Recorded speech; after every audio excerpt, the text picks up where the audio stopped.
Hello student, part one में हम लोगों ने देखा कि किस प्रकार से भारत का नामकरण हुआ। इसको हिंदू किस भाषा का शब्द है और किस अपने जो प्राचीन भारत के इतिहास की जानकारी हमें किनसे मिलती है। और हमने अपने जो सबसे प्राचीन वेद, प्रथम वेद जो है आपका ऋग्वेद के बारे में हम लोगों ने अध्ययन किया था। आज हमारे दूसरे यजुर्वेद के बारे में हम लोग डिस्कस करेंगे। तो चलिए शुरू करते हैं। देखिए, सस्वर पाठ के लिए मंत्रों तथा बलि के समय अनुपालन के लिए नियमों का संकलन ही यजुर्वेद कहलाता है। तो यजुर्वेद में क्या है, आपके सस्वर पाठ के लिए मंत्रों और बलि के लिए अनुपालन के नियमों का जो संकलन, रूल्स इसमें जो है किसके लिए, जो आपको पाठ करना है, स्वर सस्वर किस प्रकार से गायन करना है, या एक टाइप से ये बोल सकते हैं कि गायन जो है, हम लोग गायन के लिए मंत्रों का और बलि के जो नियम होते हैं उनमें जो है यजुर्वेद में उसका उल्लेख मिलता है। इसके पाठकर्ता को अध्वर्यु बोलते हैं। तो आपको शायद आप लोगों ने पढ़ा होगा कल, तो उसमें जो है ऋग्वेद के जो मंत्रोच्चारित करता है उसके पाठकर्ता को क्या बोलते हैं, आपको इसका जवाब कमेंट सेक्शन में देना है। तो चलिए हम लोग बढ़ते हैं अपने तीसरे पॉइंट पे, सेकंड पॉइंट पे। सेकंड पॉइंट आपको क्या बोल रहा है, सेकेंड पॉइंट हमारा कह रहा है यजुर्वेदों में यज्ञों के नियमों एवं विधि विधानों का संकलन मिलता है। ध्यान दीजिए, यज्ञों के नियमों और विधि विधानों का संकलन इसमें हमको मिलता है। तो एक टाइप से हम लोग ये बता सकते हैं कि जो है यज्ञों के नियमों और विधि विधानों का संकलन किन वेदों से मिलता है, तो आपका उत्तर हो जाएगा यजुर्वेद के नियमों से। आगे है अपने अगले प्रश्न पर। इसमें बलिदान विधि का भी वर्णन है। तो देखिए, यजुर्वेद से हमको बलिदान विधि का वर्णन मिलता है, तो आपको ये बात ध्यान रखनी है। और एक ऐसा वेद है जो गद्य और पद्य दोनों में है। तो ये आपके 4 पॉइंट है, आपके प्रश्न इसी से ही बनते हैं। तो यजुर्वेद एक ऐसा है जो इसमें बलिदान का भी वर्णन मिलता है, इसमें यज्ञों के नियम का वर्णन मिलता है, सस्वर पाठन के नियमों का संकलन मिलता है, और गद्य और पद्य दोनों में है। हम लोग पढ़ेंगे अपने सामवेद पर। अपना तृतीय वेद जो है सामवेद।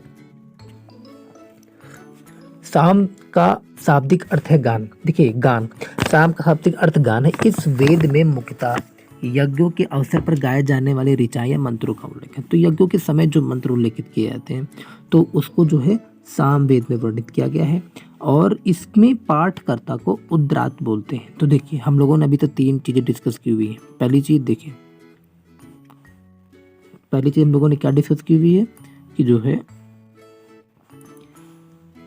ऋग्वेद की जब बात करते हैं हम लोग, ऋग्वेद में जो पाठ करता है उसे हम लोग क्या बोलते हैं, होत्र,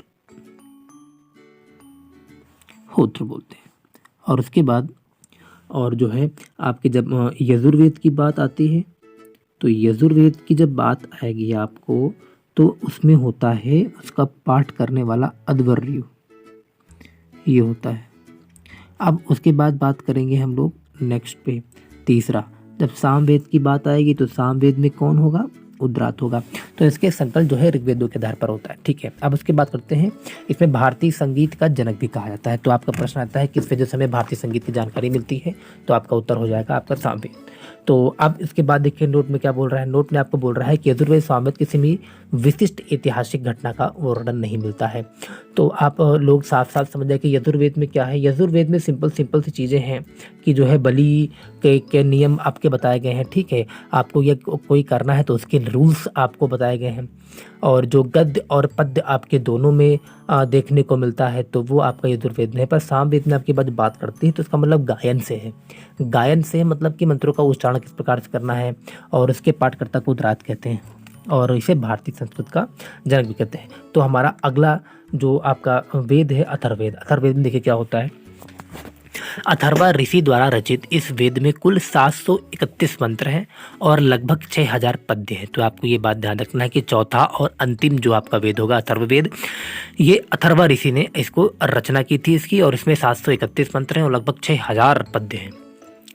इससे कुछ मंत्र ऋग्वैदिक मंत्रों से भी प्राचीनतर है। मतलब कि जो ऋग्वेद में अपने जो मंत्र उसमें उल्लेखित किए गए हैं उससे भी बहुत कई साल पुराने जो हैं अथर्ववेद ने उल्लेखित किए गए हैं। और अथर्ववेद कन्याओं के जन्म की निंदा करता है। आपको बात ध्यान देना है कि अथर्ववेद कन्याओं के जन्म की निंदा करता है। अब इस बात पे काफ़ी जो है आपको ध्यान रखना है बस कि अथर्ववेद जो है किस में कन्याओं के जन्म की निंदा करने का किस वेद में है, तो आपके अथर्ववेद में मिलेगा।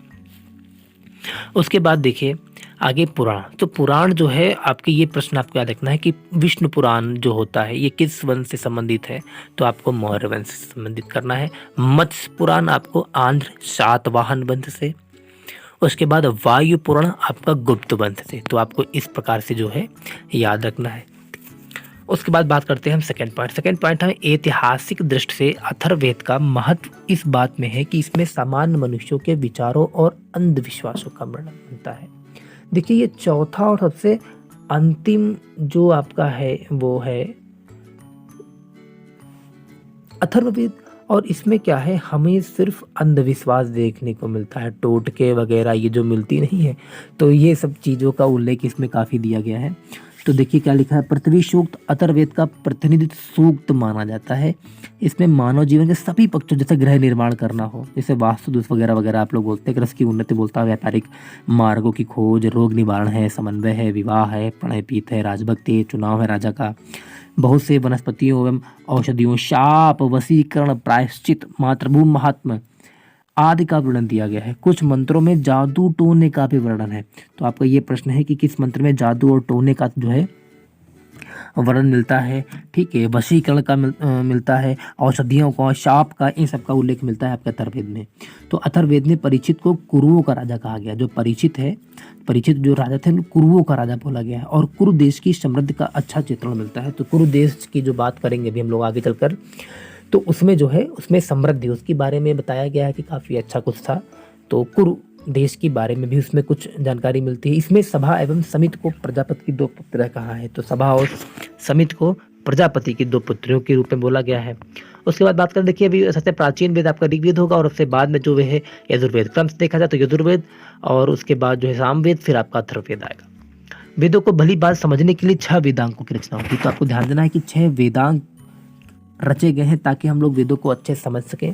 तो वो 6 हम लोग के वेदांग आपको ध्यान देने हैं। शिक्षा, ज्योतिष, कल्प, व्याकरण, निरुक्त, छंद। तो आपको ये बात आपकी जो उंगलियों पे याद होनी चाहिए, शिक्षा, ज्योतिष, कल्प, व्याकरण, निरुक्त, छंद। तो आपके ये 6 आपको याद रखना है वेदांग है। तो वेदांगों की संख्या आप पूछ सकता है 6 है। अगर ये 4 ऑप्शन देगा, शिक्षा, ज्योतिष, कल्प या कुछ और दे देगा ऑप्शन, तो आपको छांटना पड़ेगा कि कौन इनमें से नहीं है वेदांग। या आपको इन कोई 3 अदर ऑप्शंस देगा, उसमें से इन 6 में से कोई एक ऑप्शन रखेगा और आपसे पूछेगा कि जो है कि वेदांग इनमें से छाटिए। तो आपका जो है आपको याद रखना है। उसके बाद आपको दिया गया है कि भारतीय ऐतिहासिक कथाओं का सबसे अच्छा क्रमबद्ध विवरण पुराणों से मिलता है। तो ऐतिहासिक जो कथाओं का जो विवरण मिलता है क्रमबद्ध, तो वो पुराणों से मिलता है।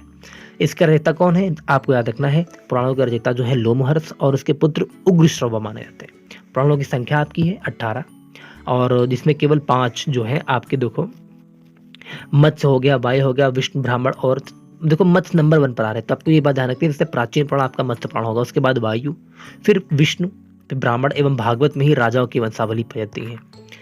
उसके बाद है पुराणों में मत्स्य पुराण सबसे प्राचीन प्रामाणिक है। ठीक है, उसके बाद है अधिकतर पुराण जो है सरल संस्कृत श्लोक में लिखे गए। पुराण जो है आपके सरल संस्कृत श्लोक में लिखे गए। स्त्रियां तथा शूद्र जिन्हें वेद पढ़ने की अनुमति नहीं थी लेकिन वो सुन सकते थे। पुराणों का वेद जो मुचारी के मंदिरों में किया होता था। और स्त्री की सर्वाधिक गिरी हुई स्थिति जो है मैत्रेयी संहिता से आपको जो है मिलती है, जिसमें जुआ और शराब की भांति स्त्री को पुरुष का तीसरा मुख्य दोष बताया जाता था।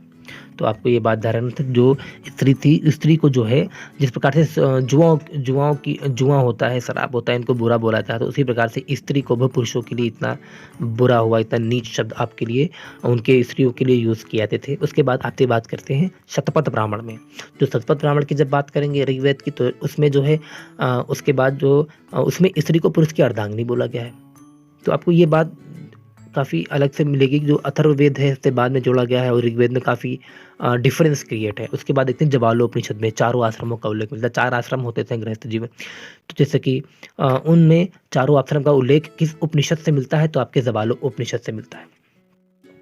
तो उसके बाद है स्मृति ग्रंथों में सर्वाधिक प्राचीन और प्रमाणिक मनुस्मृति पाई जाती है। जो स्मृति ग्रंथों में सबसे प्राचीन होगा वो मनुस्मृति पाई जाती है।